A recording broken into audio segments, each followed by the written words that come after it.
sekarang padri, pendeta Kristian Rusia memeluk Islam beramai-ramai. Selama ini mereka tidak didedahkan Islam. Padri mereka masuk Islam dan KGB mereka. Ini pemimpin KGB yang mengetahui semua rahsia umat Islam memeluk Islam. Dan apabila orang nombor 2 KGB memeluk Islam, maksudnya Islam dianuti oleh orang yang atas di dalam kerajaan Rusia. Sallallahu ala Muhammad, sallallahu ala Muhammad, sallallahu ala Muhammad, sallallahu ala. Bismillahirrahmanirrahim. Assalamualaikum warahmatullahi wabarakatuh. Alhamdulillah. Alhamdulillahirabbil alamin wa bihi nasta'in. Allahumma qul lil muttaqin wa lil zalimin. Wassalatu wassalamu ala asyrafil anbiya'i wal mursalin wa alihi wa sahbihi ajmain amma ba'du. Ya, silakan pengungsi merangkap secara masjid, Tuan Nazir, Tuan Imam, seluruh jawatan kuasa, muslimin yang dirahmati Allah sekalian. Alhamdulillah, saya bersyukur kerana dapat bersama dengan para jemaah pada malam ini. Dan saya terima kasih pada Nazir, Tuan Nazir. Secara khusus Tuan Nazir minta saya untuk menyentuh tentang tajuk yang khusus kebangkitan Islam di Daerah Timur. Di sini saya membawa beberapa slide. Dan kuliah saya inilah untuk katakan slide dan gambarnya ada di hujung sana. Mudah-mudahan kita tuan boleh lihat di sana dan untuk perhatikan apakah yang kita maksudkan.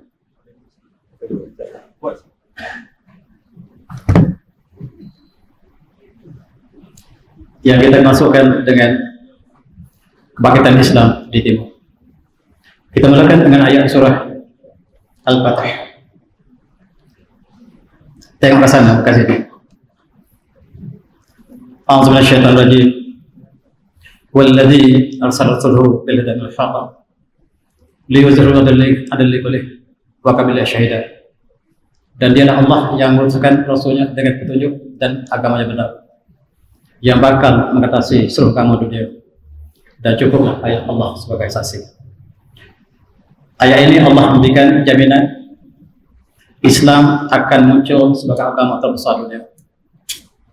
Dan kita dapati bahawa hari ini Barat menyembunyikan fakta berapakah jumlah umat Islam. Di dalam statistik yang resmi mereka menyatakan penduduk dunia hari ini 7 bilion. Dan penduduk Kristian 2,2 bilion. Penduduk Islam 1,6 bilion. Dan penduduk agama lain lebih rendah daripada Islam dan Kristian. Tetapi apa yang berlaku sebenarnya? Kajian tidak resmi yang dilakukan pada tahun 2014, jumlah penduduk Islam seramai 2,038 bilion. Penduduk Kristian menurun 2 bilion.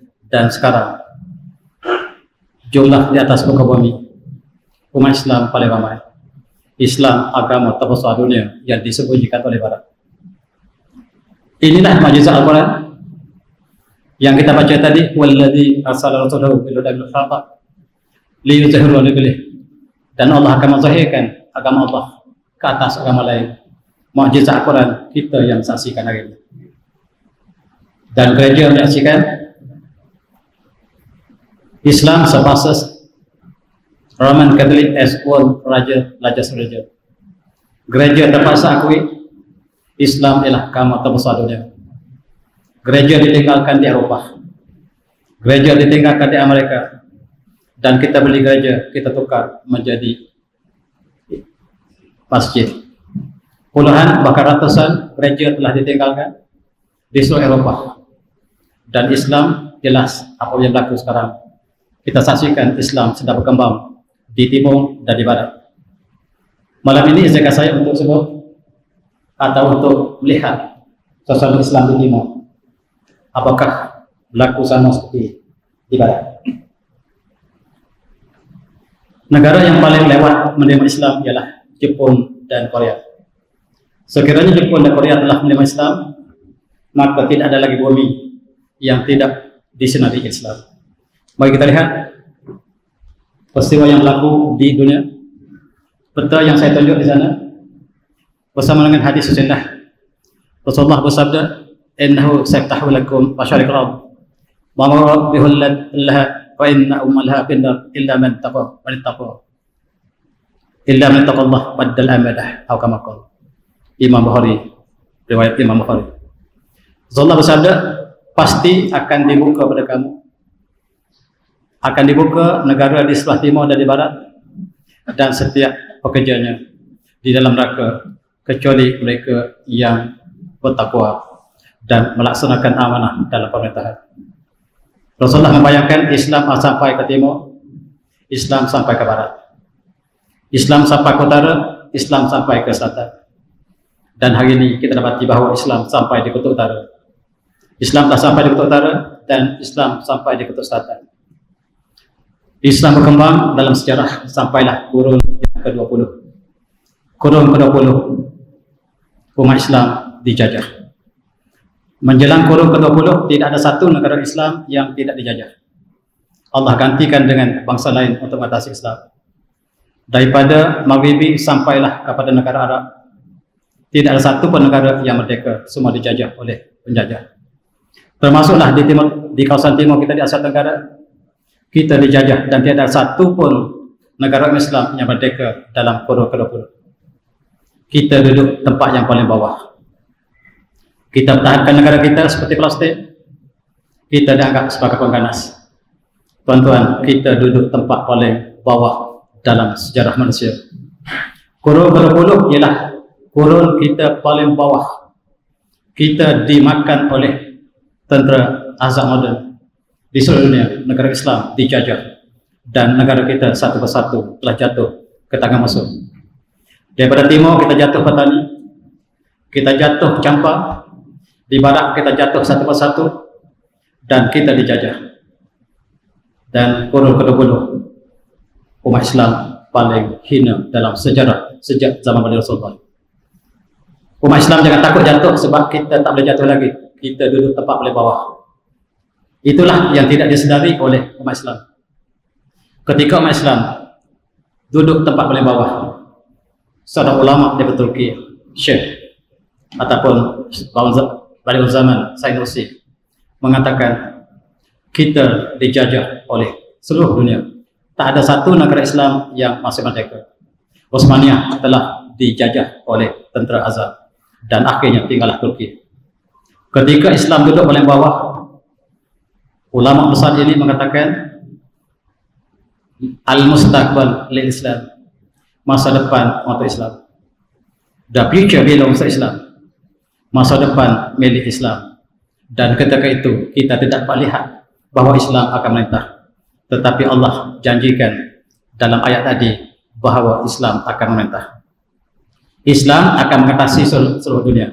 Dan apabila kita lihat janji Allah yang pasti benar, kita menyaksikan umat Islam paling ramai hari ini. Kita melawat ke sebelah timur, tuan-tuan. Kata Said Nursi, apabila dunia telah mencapai sains teknologi yang tinggi, maka dunia akan bertukar menjadi Islam. Apabila dunia menyaksikan sains teknologi ke angkasa, manusia akan memeluk Islam beramai-ramai. Ini pandangan Said Nursi. Apakah benar? Kita lihat hari ini, tuan-tuan.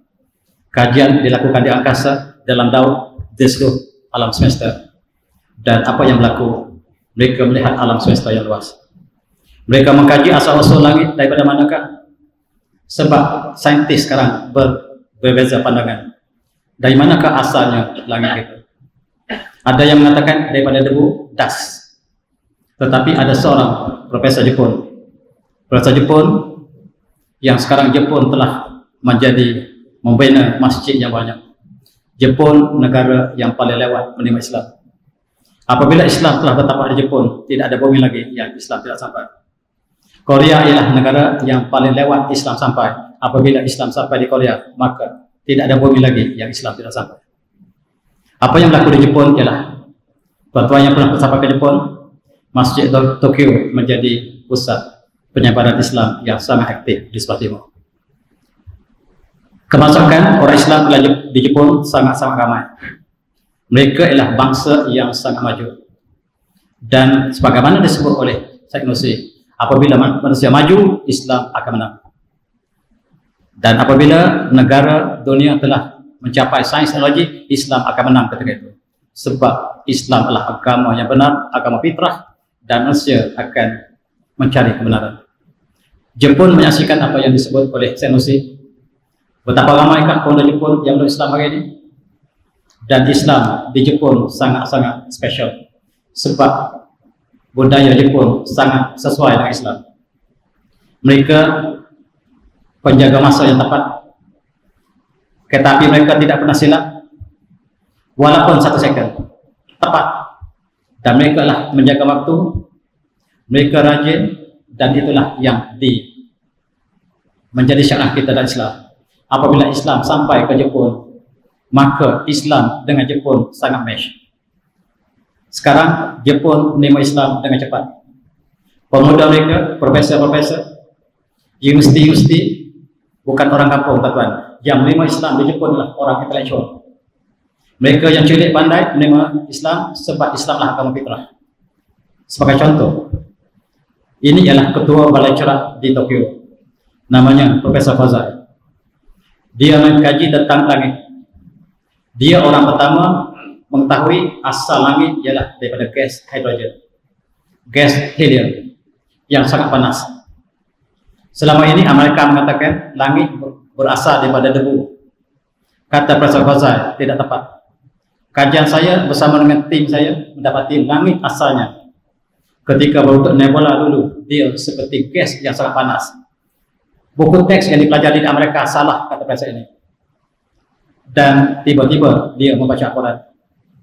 Al-Quran mengatakan dalam surah Al-Fussilat, A'udzu billahi minasyaitonir rajim, tsumma stawa ila samaa'i wa dukhan. Ketika itu Allah ke langit, menciptakan benarnya ke langit, dan langit ketika itu masih berbentuk dukhan, asap. Dan dia mengatakan inilah perkataan yang tepat. Selama ini kami mencari, saintis mencari satu istilah asal usul langit. Amerika kata debu, dust. Kata profesor ini ialah gas, dan yang tepat ialah dukhan. Dan apabila dia menemui dalam Al-Quran ada dukhan, thumma stawa ila samaa'i dukhan, wa qalaha qad aditi al-qarha qala ta'tina ta'in, ayat surah Fussilat. Maka dia mengucapkan syahadah. Profesor ini mengucap syahadah hanya dengan kata dukhan. Inilah yang dimasukkan oleh Nusi. Apabila dunia telah maju, Islam akan menang. Dan profesor ini mengkaji langit yang perkasa. Satu titik itu ialah satu bintang. Dan galaksi yang paling dekat dengan kita ada berbilion-bilion bintang. Bintang ini masih dalam langit dunia. Allah menyatakan, walaqad zayyana sama dunia bimasabih. Kami hiaskan dunia, langit dunia dengan bintang-bintang. Rupa-rupanya yang Amerika tengok itu baru langit dunia, belum langit kedua, ketiga, keempat. Sedangkan Isra Mi'raj Allah telah sampaikan ke langit ketujuh, Sidratul Muntaha dan Baitul Ma'mur, yang tidak dapat kita banding dengan sekadar istilah saintifik. Tuan-tuan yang semati, untuk sampai daripada hujung ke hujung galaksi, dari hulu ke hujung galaksi, cahaya bergerak 300.000 km sesaat. Untuk sampai dari hujung ke hujung, dia ambil masa 1 juta tahun. Maksudnya, kalau kita mengembara dengan hal cahaya, kita tak sampai lepas langit dunia. Kita tak mungkin lepas langit dunia. Dan Isra Mi'raj bukan dapat kita bandingkan dengan sebarang parameter saintifik. Saya dengar ada ustaz kata, Isra Mi'raj, Rasul dia mi'rajkan dengan hal cahaya. Bohong. Kalau hal cahaya tak sampai, tak keluar daripada langit dunia. Rasulullah dimi'rajkan dengan mukjizat, bukan dengan pelajar cahaya. Pelajar cahaya tidak sampai untuk melepasi langit yang pertama. Tuan-tuan, profesor ini mengkaji, dan inilah bentuk asap yang pertama, kejadian langit dan bumi. Dan sebelum ada langit bumi tidak ada. Dan selepas wujudnya langit dan bumi, dari manakah daripada tidak ada menjadi ada? Sebab hukum fizik mengatakan tidak ada yang tidak ada menciptai ada. nothing cannot create something. Something can be created by something else, and definitely nothing cannot create something, kata profesor ini. Saya ulang bahasa dia. Saya ulang bahasa profesor ini. Profesor ini mengatakan nothing cannot create something. Something can be created by something else, and definitely nothing cannot create something. Dan akhirnya dia temui Tuhan, dan dia baca Quran, dan dia menjadi seorang Islam yang sangat warak sekarang. Dia memimpin Islam di Jepun. Pemimpin Islam di Jepun adalah saintis. Pemimpin Islam di Jepun adalah profesor. Islam tempat yang sangat tinggi di Jepun, dan itulah yang berikan kekuatan Islam hari ini. Tuan-tuan, sekiranya Jepun menjadi Islam, apakah kita tak malu? Kita adalah umat Islam sejak daripada ratusan tahun. Bila berjanji kita lewat, bila beri amanah kita menyeleweng dalam amanah kita. Dan Jepun apabila beri amanah, mereka pegang amanah mereka dengan tepat. Walaupun mereka Islam, apabila Islam telah menjelma dalam jiwa orang Jepun, mereka menjadi Muslim yang sangat taat. Tuan-tuan semati, profesor ini sangat tertarik dengan ayat Fussilat. Kita baca surah Fussilat berkali-kali, tetapi apakah dia menikam hati kita dengan maksud yang Allah berikan dalam surah Fussilat? Barangkali kita perlukan satu sesi yang jelas untuk bicarakan surah Fussilat tentang kejadian langit dan bumi. Profesor ini juga tertarik dengan ayat Quran tentang asal-usul langit kita. A'udzubillahi minasyaitonir rajim. Awalam yaral ladzina kafaru annas samawati wal arda kanata ratqa fataqnahuma wa ja'alna kasin hayyin afala yu'minun. Apakah orang kafir tidak melihat bahawa langit dan bumi asalnya satu, lalu kami pisahkan antara keduanya dan kami jadikan setiap hidup daripada air, dan kenapakah mereka tidak beriman? Profesor ini mengkaji tentang langit dan bumi. Mereka mendapati bahawa seluruh alam semesta asalnya satu paduan, lalu terpisah langit, bumi, cakrawala dan galaksi. Dan contoh yang kedua ialah Profesor Atsushi Okuda. Dia sangat tertarik dengan ayat Quran tentang ciptaan manusia. Dia mencari jawapan dari manakah manusia datang, dan dia membaca ayat Quran. A'udzubillahi minasyaitonir rajim. Walaqad khalaqnal insana min hab'in masnun. Dan kami jadikan manusia daripada asal saripati, tanah yang anak yang panas. Dan dia dapati bahawa dia seorang pakar doktor. Dia mengkaji badan manusia. Dia dapati setiap unsur dalam badan manusia adalah tanah. Setiap unsur dalam badan manusia, oksigen, nitrogen, kalsium, ferrum, semua adalah tanah. Dan dia sangat tertarik, terwujud dengan ayat ini. Dan dia dengan hidayah yang Allah berikan, dia mengucap syahadah. Profesor ini mengucap syahadah kerana menjadi langit. Profesor Jepun ini memeluk Islam sebab mengkaji tentang manusia. Dan tuan-tuan, profesor ini, Profesor Shiabeda, profesor Jepun, dia memeluk Islam sebab mengkaji geologi.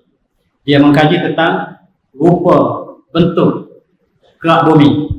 Dan Allah mengatakan dalam surah Ar-Rahman, a'udzubillahi minasyaitonir rajim, wallahu jawalul musyatil bahri kalam. Dan di laut berlayar kapal berlayar di laut seperti gunung yang tinggi. Allah samakan di antara kapal di laut dengan gunung yang tinggi. Profesor ini mengkaji gunung. Dia dapati gunung terletak di atas cecair. Gunung yang besar itu duduk di atas cecair seperti gambar tersebut. Sama seperti kapal duduk atas laut. Rupa-rupanya gunung itu terapung di atas magma. Dan Allah mengatakan kedudukan gunung dengan kapal sama. Yang mengkaji ialah orang Jepun. Dan tuan-tuan, gunung terletak di atas cecair yang pekat. Apabila berlaku gempa bumi, kita lihat terpancar keluar lava yang merah. Rupa-rupanya gunung yang kuat itu terletak di atas cecair. Sama seperti kapal duduk di atas laut. Profesor ini sangat terwujud sebab dia orang pertama yang mengetahui gunung terletak di atas magma, di atas lava yang panas, sebagaimana kapal terletak di atas lautan. Dan Allah menyatakan wal hujja wal musyaratil fil bahri kal alam fa bi ayyi ala'i rabbikuma tukadziban. Kita baca setiap hari, tetapi apakah kita memahami Al-Quran? Orang Jepun membaca Al-Quran terjemahan dan dia paham Al-Quran. Sayang orang Malaysia sudah Islam selama 500 tahun sejak Melaka, tetapi bila baca Quran masih tengok terjemahan, memalukan. Apakah kita ingin bertemu Tuhan dan Allah turunkan Al-Quran dan kita masih membaca Al-Quran dengan terjemahan? Apakah kita bersedia berjumpa dengan Allah turunkan Al-Quran dan kita hanya membaca dengan terjemahan? Memalukan. Kita lihat tuan-tuan orang yang bukan Islam, mereka mengkaji Al-Quran begitu hebat. Dan seorang profesor baru ini dia datang ke UKM, ditakdirkan saya digandingkan dalam satu seminar dengan profesor ini. Ditanya kepadanya apakah sebab dia berislam, dia mengatakan dia mengkaji Al-Quran. Dia mengkaji Al-Quran yang ada di dunia, Al-Quran yang ada di China, Al-Quran yang ada di Arab, Al-Quran yang berada di Tanah Melayu, di Malaysia. Seluruhnya dia nak cari ada kesalahan, ada perbezaan antara Al-Quran dengan Al-Quran, sebagaimana ada perbezaan dalam Bible dengan Bible lain. Puluhan belas tahun dia bersama pelajarnya ingin mencari kalau ada perbezaan antara Quran di Malaysia dengan Quran di Afrika. Dia gagal. Dan dia yakin Al-Quran adalah kekal sebagaimana yang Allah turunkan, dan dia mengucap syahadat. Ini Profesor Yushuji Kosugi. Dia menjadi pendakwah yang hebat di Jepun. Tuan-tuan, yang menjadi pendakwah di Jepun ialah profesor, dan Islam diperkenalkan dengan intelektual. Untuk menjadi pendakwah kita harus letakkan diri kita sebagaimana profesor Jepun ini. Kita lihat hari ini Islam diletakkan dalam package yang tidak indah. Sekarang apabila profesor yang membawa Islam di Jepun, kita dapati pelajar-pelajar Jepun umat Islam beramai-ramai. Dan Islam yang berlaku di Jepun sangat-sangat hebat. Ini ialah seorang ahli gusti. Kalau tuan pergi ke Tokyo, kita temui dia di Masjid Jami Tokyo. Siapa dia? Dia pernah lawan Mama Ali dalam tinju dan Ketusa Klaseri. Dia adalah ahli gusti Enoki Jepun. Dan ketika dia bertemu dengan Mama Ali di Jepun, Mama Ali bisik pada dia, Islam best. Dia ingat kata ini. Dia cuba cari apakah Islam. Akhirnya dia temui kebenaran. Dia duduk di Masjid Tokyo sepanjang masa, dan sekarang dia telah kembali ke rahmatullah.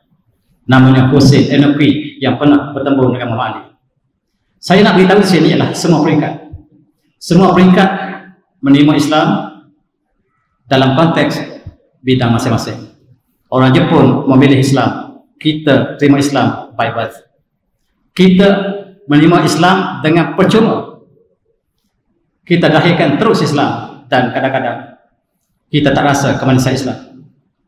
Tetapi orang Jepun, mereka mencari Islam, mereka temui dan mereka pegang seteguhnya. Kita dilahirkan otomatik Islam by birth, tetapi mereka lah Islam by choice. Islam by choice sangat kuat, tuan-tuan, dan kita jangkakan Jepun mengambil seluruh peranan alam Melayu untuk membela Islam. Sebelum kita pergi ke Korea, tuan-tuan, ini Masjid Kobe.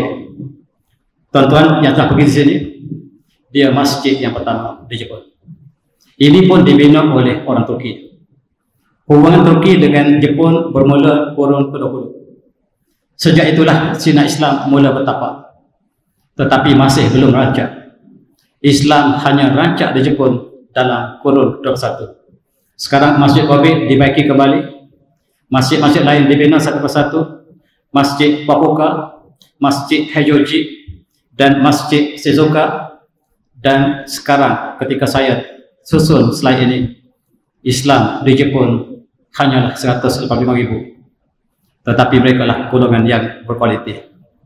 Berbanding dengan penduduk Indonesia yang berkali ratusan juta, tetapi setiap tahun mereka murtad begitu ramai. Di Indonesia dikatakan 1 juta atau 2 juta mengikut seorang penceramah. Masyarakat Indonesia murtad, sedangkan Allah ganti dengan orang Jepun. Apabila mereka tidak rasakan Islam itu lazat, mereka murtad beramai-ramai. Alhamdulillah. Dan kita juga percaya betapa ramainya pemuda di Malaysia yang murtad, cuma kita tidak statistik. Allah gantikan dengan pemuda Jepun, pemuda Korea, pemuda Rusia, dan pemuda Eropa. Ini masjid di tepi Gunung Fuji. Maksudnya Islam telah sampai ke pedalaman. Islam telah sampai perlahan-lahan tetapi sangat mantap. Dan inilah suasana umat Islam ketika hari raya beberapa tahun lepas di Shizuoka. Tuan-tuan yang pernah Shizuoka dapat menyaksikan umat Islam bersama-sama untuk hari raya. Mereka berkumpul dan mereka merayakan hari raya dengan penuh syahdu. Islam yang kecil tetapi mereka lah bilangan yang sangat berkualiti. Dan inilah suasana di masjid di Jepun. Dan mereka bukan makan ketupat, tapi mereka makan makanan Jepun. Inilah hari raya di Jepun. Dan mereka bersyukur pemuda Jepun, pemuda Malaysia, pemuda Indonesia, pemuda Arab bersama-sama merayakan hari raya. Dan Jepun mempunyai pusat Islam. Pusat Islam ini dibina sejak tahun 1995. Dan inilah Haji Amin Tamiyaki Toko Mas menjadi presiden yang pertama. Di Jepun juga telah terjemah Al-Quran. Beberapa terjemah Al-Quran dalam bahasa Jepun telah dilakukan. Dan ini ialah pengarah pusat Islam sekarang. Tuan-tuan yang ke Jepun, temuilah mereka dan tanyalah bagaimanakah kehidupan umat Islam di Jepun. Islam sedang berkembang di timur. Dalam perbincangan kita hari ini, Islam berkembang di timur. Dalam satu kajian dikatakan Islam menjadi agama yang paling cepat berkembang di Jepun. Islam menjadi agama yang paling cepat berkembang di Jepun. Baru masuk tetapi sangat mantap. Dan inilah janji Allah. Tuan-tuan, ini kumpulan jemaah haji Jepun yang awal. Pada tahun beberapa tahun lepas, mereka pergi kepada Arafah. Sampah dibuang oleh jemaah haji Malaysia, yang dibuang oleh jemaah haji Indonesia, dipungut oleh jemaah haji Jepun. Mereka sangat bersih. Mereka setiap kali pergi ke Masjidil Haram, mereka bawa plastik dan apa yang dibuang oleh jemaah haji Malaysia, mereka pungut masuk dalam bekas. Mereka menjalankan budaya Islam sebelum Islam lagi. Dan orang Malaysia yang merokok, melepaskan putar rokok di luar, diambil dan dimasuk dalam bekas. Inilah budaya Jepun. Jepun sangat match dengan Islam. Mereka sangat bersih, menjaga waktu, banyak mengkaji ilmu, dan itulah bangsa Jepun. Dan janji daripada Sanusi tadi, apabila dunia maju, Islam akan menang. Tuan-tuan, mereka hidup sederhana. Pemimpin Arab yang hidup mewah, hidup bergelimang mewah dan melawat mahal di Jepun. Mahal Jepun hanya ada kursi 4 biji. Bilik yang kosong, inilah istana. Cara hidup orang Jepun. Terperanjat orang Arab melihat budaya Jepun yang sangat match dengan Islam. Hidup bersana dan hidup untuk berjuang dan memberi manfaat pada orang lain. Walaupun Islam, tetapi value ataupun budaya Islam itu telah ada dalam masyarakat Jepun. Tuan-tuan, kebersihan yang dilakukan di Jepun, pantai mereka sangat bersih. Profesor Jepun melawan Malaysia, dia tengok asap keluar daripada kilang-kilang kita, menakutkan.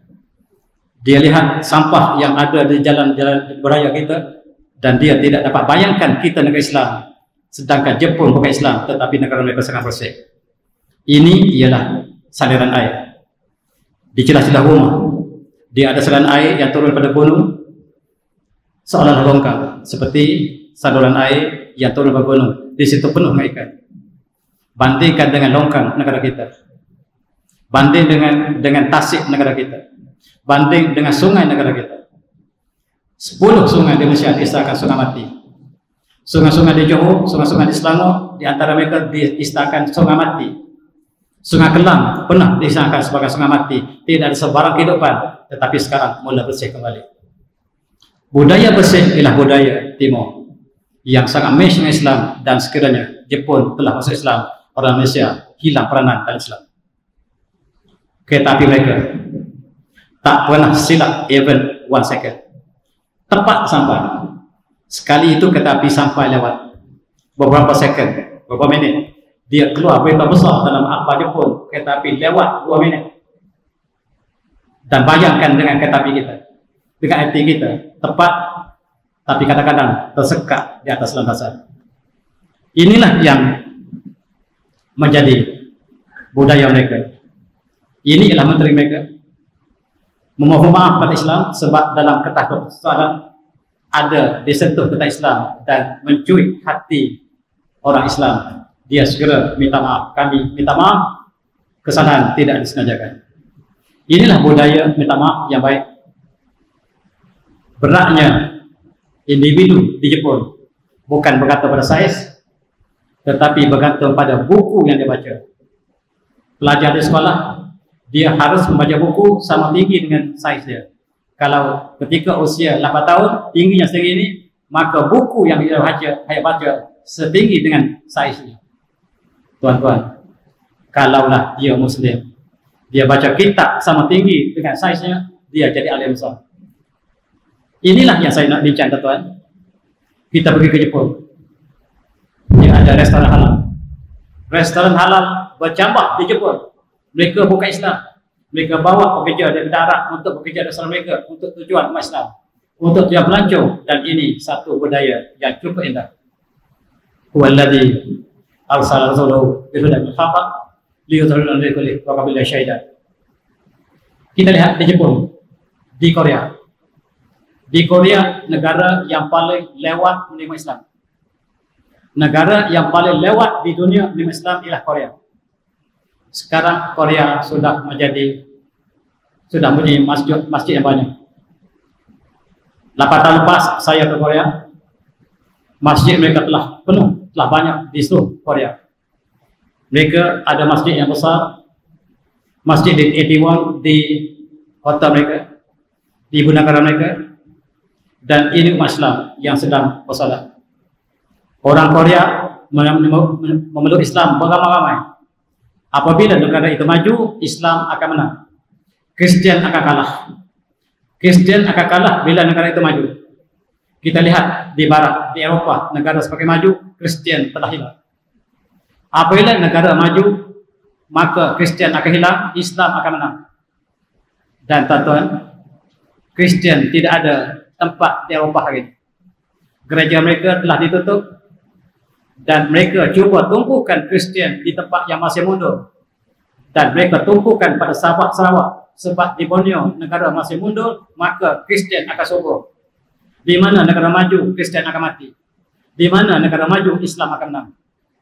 Inilah yang kita saksikan. Korea menjadi negara yang semakin maju, dan kita lihat umat Islam Korea bertambah dengan cepat. Ini ialah intelektual Korea yang telah menerjemahkan Al-Quran dalam bahasa Korea. Dialah Dr. Hamid Choi Yung Kim. Tuan-tuan boleh temu dia di Masjid Itaewon kadang-kadang. Dan tuan-tuan, ini ialah imam pertama Masjid Itaewon, presiden pertama besar Islam. Mereka sangat baru dalam Islam, tetapi mereka sangat fasih dalam Islam. Ini ialah tentera Korea. Tentera Korea diberikan pengetahuan bahasa Arab. Mereka bukan Islam, mereka fasih baca Arab. Saya melawat Korea, tuan-tuan. Kawan saya Korea menyambut saya bercakap bahasa Arab yang fasih. Mereka baca Quran dalam bahasa Arab. Dia tanya, semua orang Malaysia cakap bahasa Arab? Saya kata, orang Malaysia sangat sedikit yang tahu bahasa Arab. Terperanjat orang Korea yang masuk Islam bahawa orang Korea menjadikan bahasa Arab bahasa percakapan mereka. Memalukan Malaysia 500 tahun Islam tapi membaca Al-Quran dengan terjemahan. Memalukan.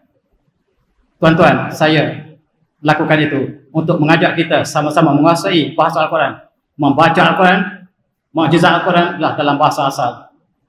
Kita bakal insyaAllah masuk bulan Ramadan, kita tidak pernah lewat untuk mendalami Al-Quran dalam bahasa asal. Mukjizat Al-Quran adalah dalam bahasa asal. Dan itulah yang dilakukan oleh orang Korea. Tentera ini apabila mereka pandai bahasa Arab, mereka bercakap bahasa Arab, mereka baca Quran dan mereka mengerti Islam.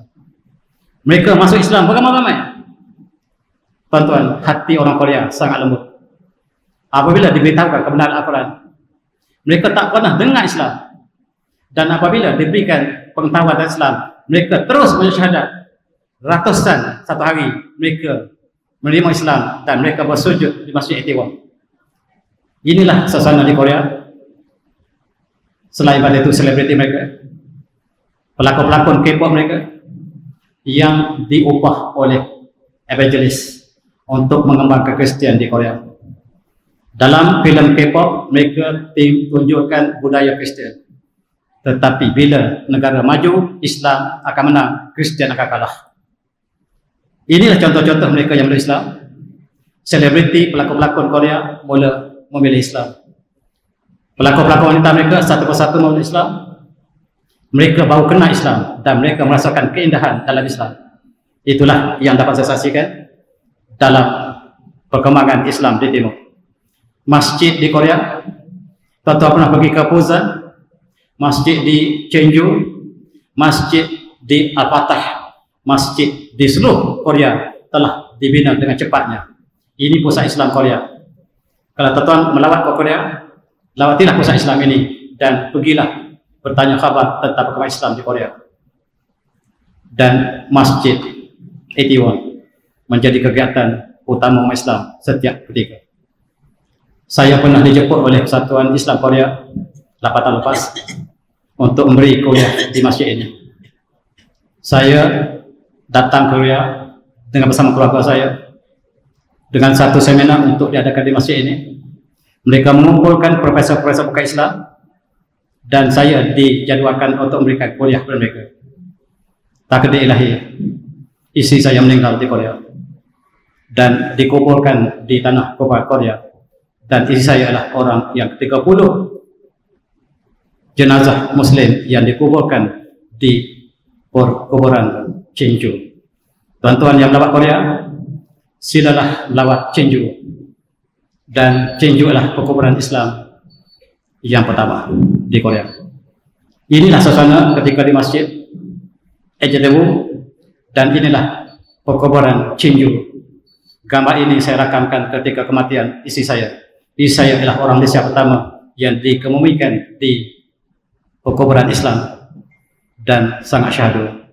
Orang Islam datang beramai-ramai, orang Korea datang beramai-ramai untuk sama-sama proses perkuburan istri saya di Korea, dan sejarah diri saya dengan Korea ada sedikit hubungan ketika saya diundang untuk memberikan kuliah dan istri saya telah di sana. Mudah-mudahan Allah ampunkan istri saya. Alhamdulillah warhamha wa'afuha. Dan ini buku yang saya tulis pengalaman saya ketika memberi kuliah di seluruh Asia Tenggara, sama ada di Indonesia, di Korea, di Hong Kong, ataupun di kawasan-kawasan berdekatan. Kita harus pamerkan Islam dalam package yang indah. Dan kalau Isya, saya berikan kita ruang untuk azan. Silakan.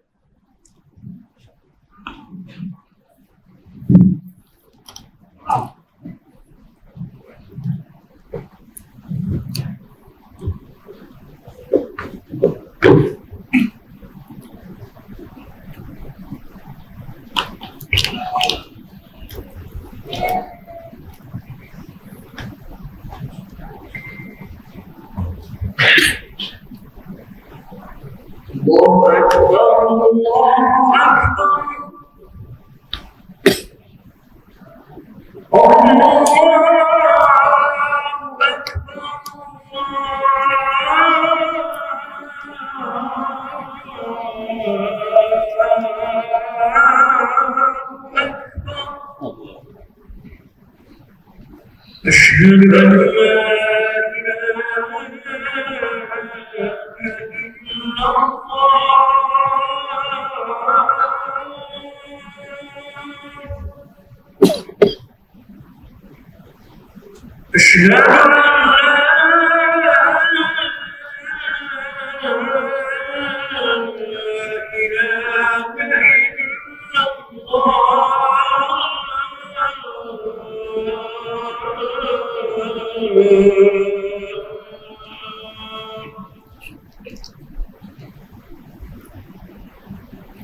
أشهد أن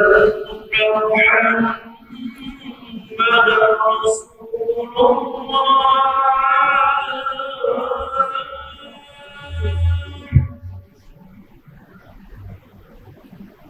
أشهد أن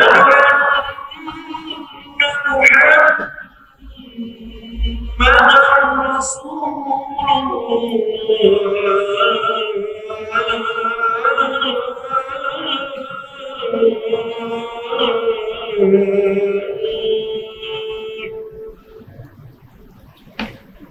حي على الصلاة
Zikir saya untuk masa sedikit lagi.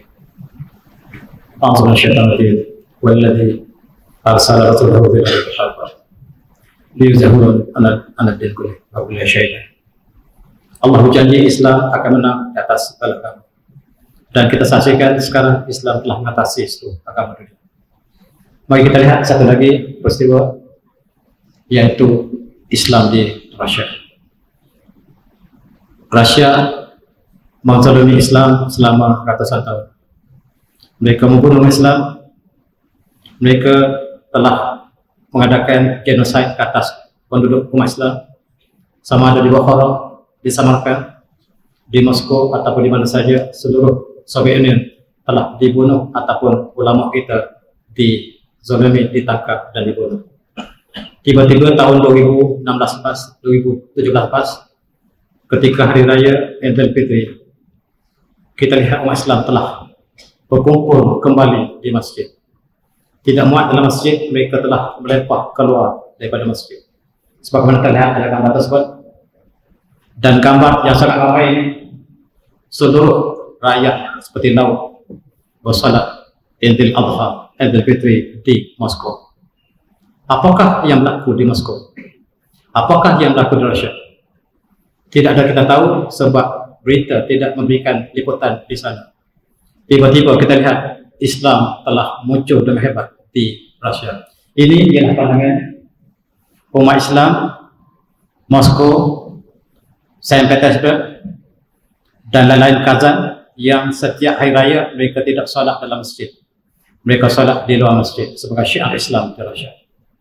Mereka keluar jutaan orang, lebuh raya ditutup, jalan raya ditutup, dan kerajaan tidak memberikan ruang umat Islam waktu pertama kali untuk solat di atas jalan. Setiap jalan beraya ditutup di bandar Moskow, diberi ruang untuk umat Islam solat. Bagaimanakah daripada umat Islam yang dizalimi, tiba-tiba umat Islam telah muncul dengan ramai. Ini masjid biru. Contohnya tuan pergi ke Saint Petersburg. Di sini juga menyaksikan hari raya lepas, manusia telah penuh dan melempah ke seluruh luar masjid dan kewenangan salat syahadu. menunjukkan Islam sedang berkembang dengan pesat di Rusia.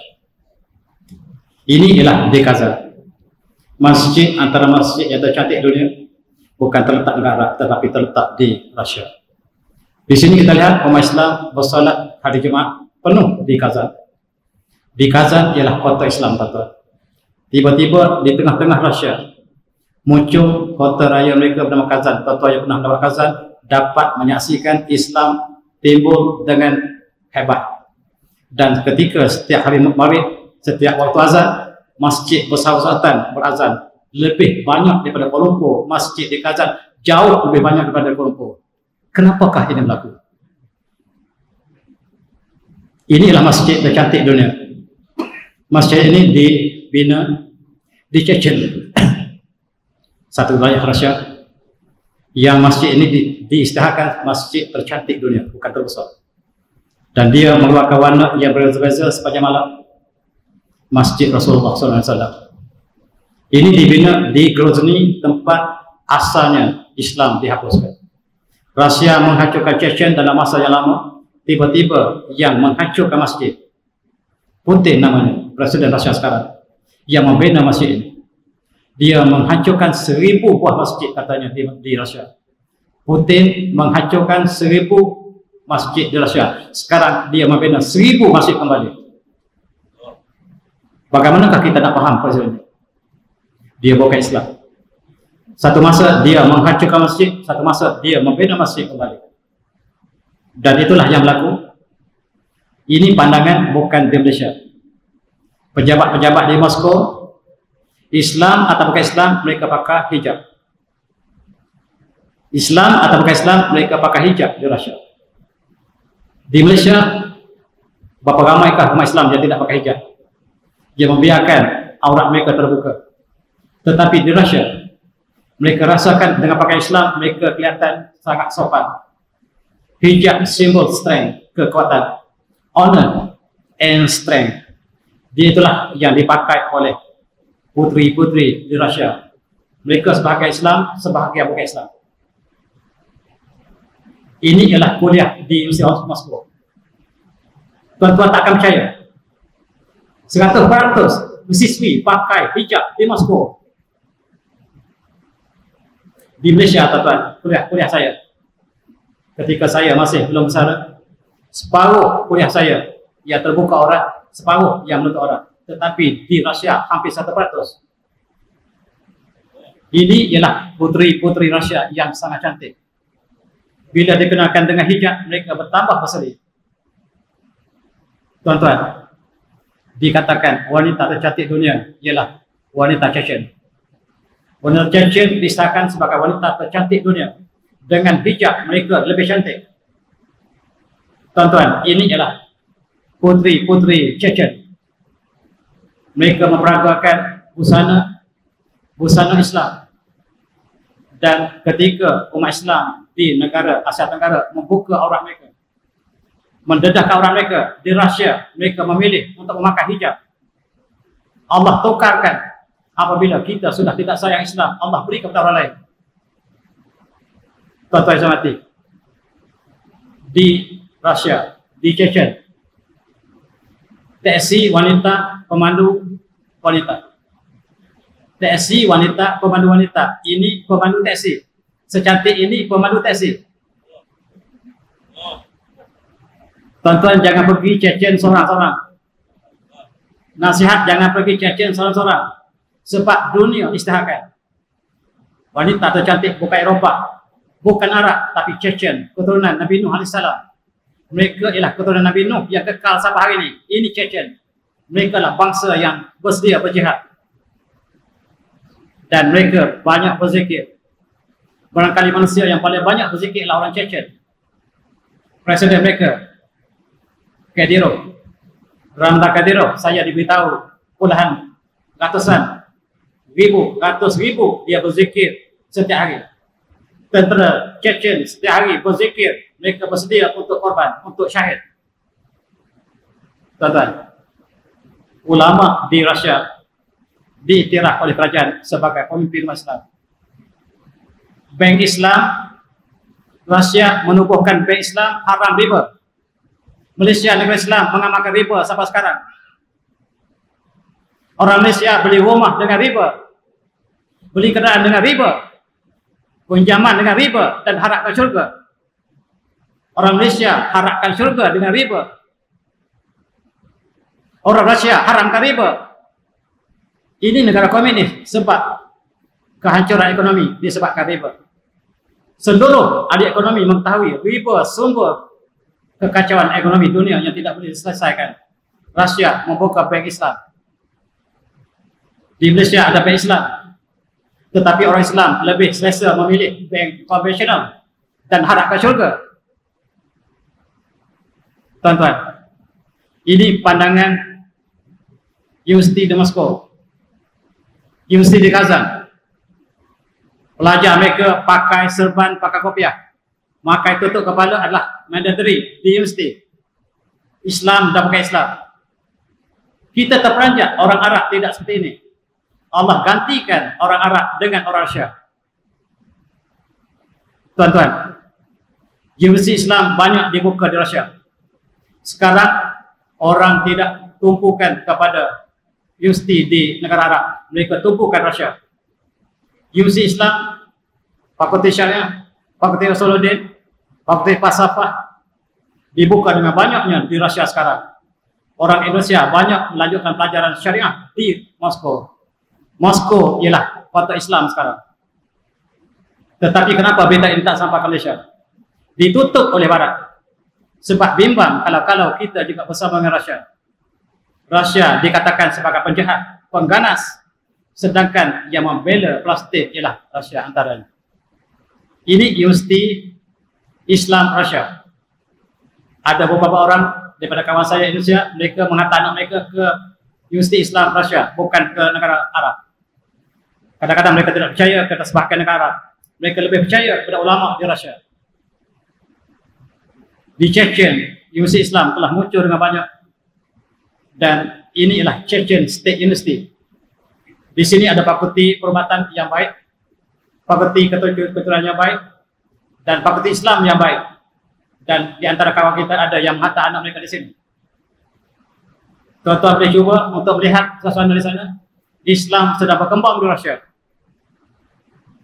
Ini pandangan dalam kuliah di Moskow. Kita lihat suasana lebih Islamik daripada negara kita sendiri.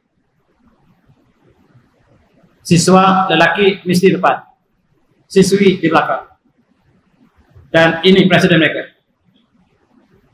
Presiden yang sangat dibenci oleh Barat. Asalnya komunis, tetapi sekarang dialah ia pertahankan Islam. Putin pernah berkata, jangan hina Islam depan saya. Islam jangan hina depan saya. Kenapa tak sampai berita di sini? Dan dia setiap pagi dia baca Quran. Setiap pagi dia baca Quran sebelum dia bekerja, dia baca Quran. Orang Malaysia pun tak baca Quran.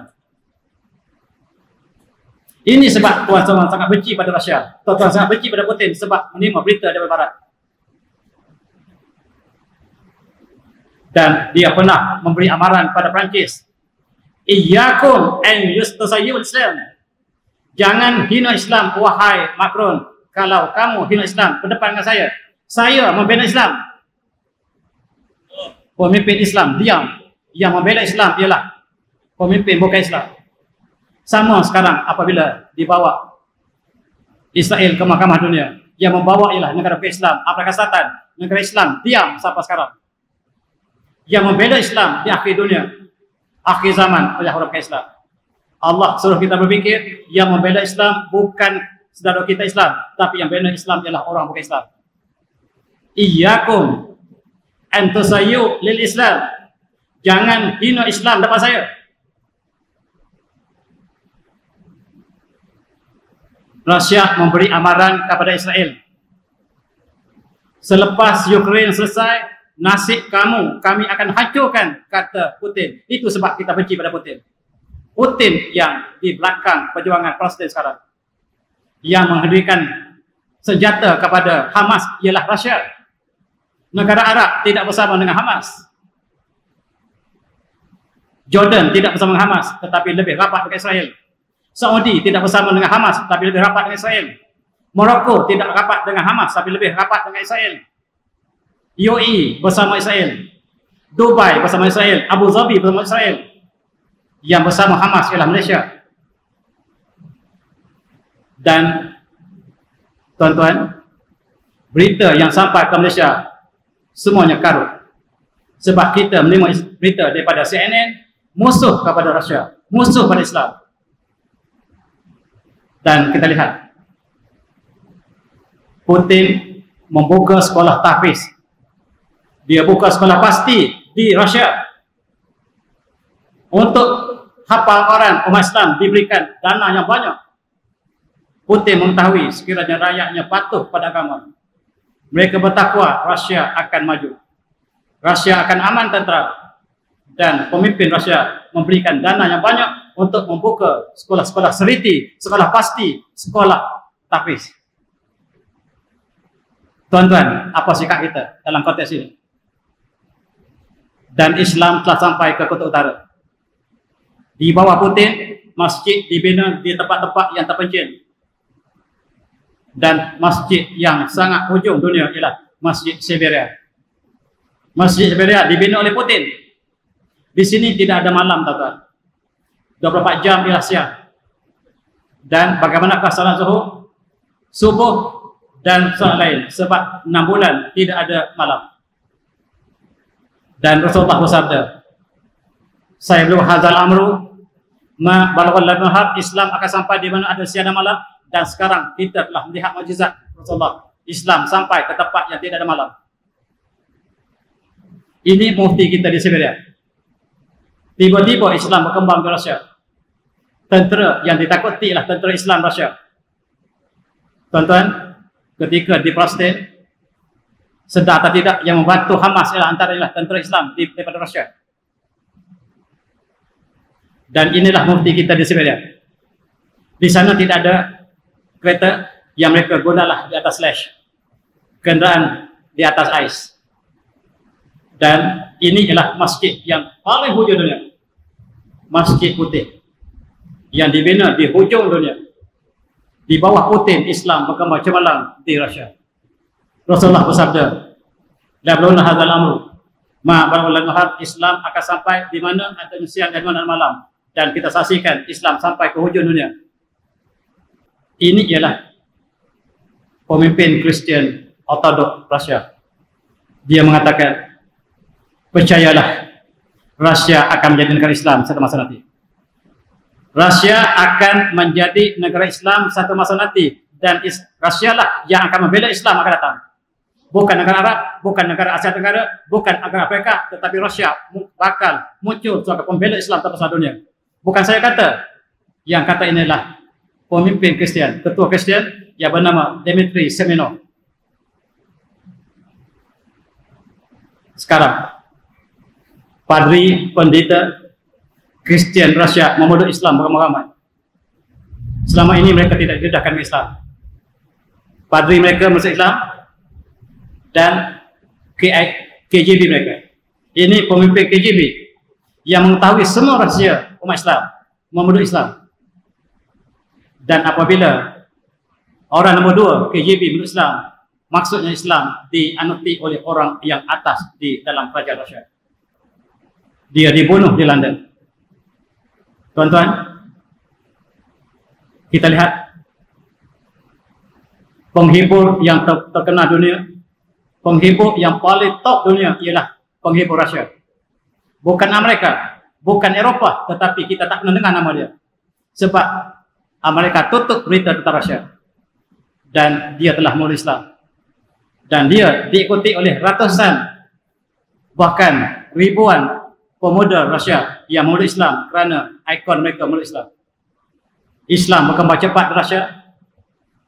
Dan mengikut simulasi, Rusia akan menjadi negara Islam dalam masa 50 tahun akan datang.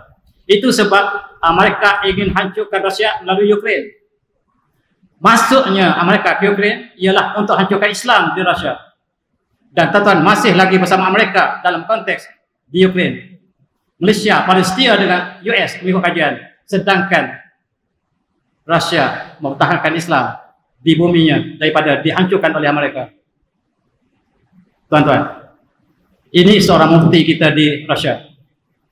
Dan dia mengatakan, Muslimun Rusia, Muslimun Rusi, yushakilun 40% min sukan qariban.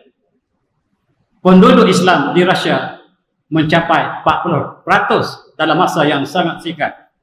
Tuan-tuan, bayangkan kalaulah penduduk Rusia 200 juta. Dan berapa ramaikah 40% daripada 200 juta?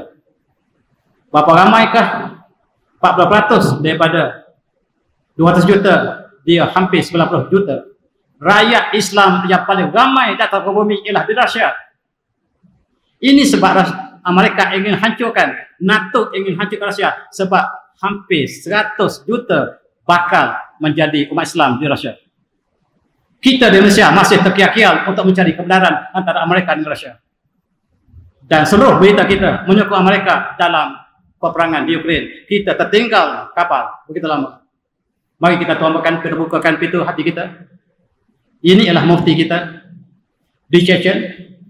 Dia mengatakan bahawa kami ditindas selama puluhan tahun. Tetapi sekarang Allah bukakan ruang pada kami. Dalam masa 10 tahun yang lepas, Rusia memberikan ruang untuk Islam berkembang. Dan Alhamdulillah, masjid dibina dengan pesatnya. Saya cadangkan masjid ini. Adakan satu rombongan pergi melawat kota-kota Islam di Rusia, khususnya Kazan. Jangan lupa Kazan. Kazan ialah kota Islam di tengah-tengah bumi Rusia komunis. Dan dia menjadi simbol kekuatan Islam di sebelah timur. Tuan-tuan semati. Ini Presiden Chechen, Ramzan Kadyrov, yang kehidupan mereka jauh lebih baik daripada sebahagian besar pemimpin Islam yang lain. Dia ingin kembali kepada Islam sepenuhnya. Ini ingin melaksanakan hukum Islam sepenuhnya, ingin menghapuskan riba sepenuhnya, dan ingin menghapuskan semua perkara yang bertentangan dengan Islam di Chechen. Dan sekarang Rusia memberikan otonomi kepada Chechen untuk melanaskan Islam sepenuhnya. Tuan-tuan, persidangan Islam terbesar dunia bukan berlaku di negara Arab, tetapi berlaku di Rusia. Pada tahun 2016, 300 ulama dunia telah berkumpul di Rusia. Mereka berkumpul di kota Grozny untuk mencari pertelikahan antara umat di dunia hari ini. Masing-masing mengatakan kamilah kumpulan yang selamat.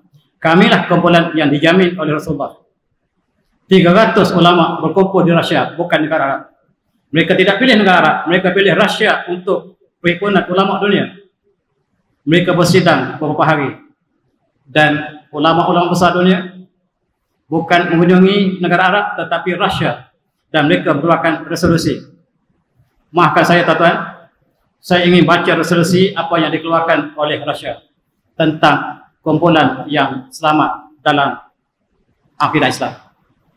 Inilah di antara pemimpin, tokoh-tokoh ulama kita yang berbincang beberapa hari untuk menentukan di antara kumpulan manakah yang selamat di akhirat nanti. Inilah yang menjadi kesimpulan mereka. Mereka mengatakan seperti berikut. Ahli sunnah wal jamaah hum asyarah wal mataridiyah fi madzhab aqidat intibat wal madzhab arba'ah al-fiqhiyah wal hanafiyah wal malikiyah wal syafi'iyah wal hanabilah fil fiqhi ila akhir. Saya malas terjemah. Saya malas terjemah tuan-tuan. Dalam perhimpunan ulama dunia, mereka mengakui hanya satu saja kumpulan yang selamat, yaitu mereka adalah ahli sunnah jamaah daripada aliran Asy'ariyah dan Maturidiyah yang mengikut 4 mazhab yang mutabar. Bermaksud yang lain telah terkeluar daripada al-firqah an-najiyah. Ini dikeluarkan oleh Rusia ketika negara Arab tidak berani mengeluarkan kumpulan manakah yang benar. Rusia yang mengeluarkan fatwa ini. Saya harapkan panggil ulama kita bincang masih ini tentang fatwa ini dan buka hati perasaan kita untuk melihat kebenaran supaya kita selamat di dunia akhirat. Dan tuan-tuan, inilah sekali lagi sebagai penutup firman Allah yang cukup indah ini. Huwallazi arsala rasulahu bil huda wal haqq liyudhhirahu 'ala dini kullih wa kafa billahi syahida. Dan dialah yang mengutuskan rasulnya dengan petunjuk dan agama yang benar yang bakal mengatasi seluruh agama lain dunia. dan cukuplah Allah sebagai saksi. Dan saya minta maaf banyak. Kali pertama saya datang ke sini panjang dan sekiranya menyentuh hati budi tuan-tuan, saya menyusun jari 10. Mohon maaf, saya tidak sengaja, tetapi inilah yang ingin saya sampaikan bersama. Tetapi sayang, masjid ini besar, tetapi tidak ada skrin untuk kita paparkan kuliah kita malam ini. Sebab kuliah saya bergantung kepada slide, bukan kepada suara saya. Dan mudah-mudahan kita akan berkembang, kita akan doa kepada Allah. Mudah-mudahan Allah berikan hidayah, berikan inayah, dan beri pertolongan kepada kita, dan beri pertolongan kepada pejuang-pejuang yang sedang berjuang di Palestin. Mudah-mudahan Allah berikan segala kekuatan. Dan saya minta maaf, saya sudahi dengan wabillahi taufiq. Assalamualaikum warahmatullahi wabarakatuh. Assalamualaikum.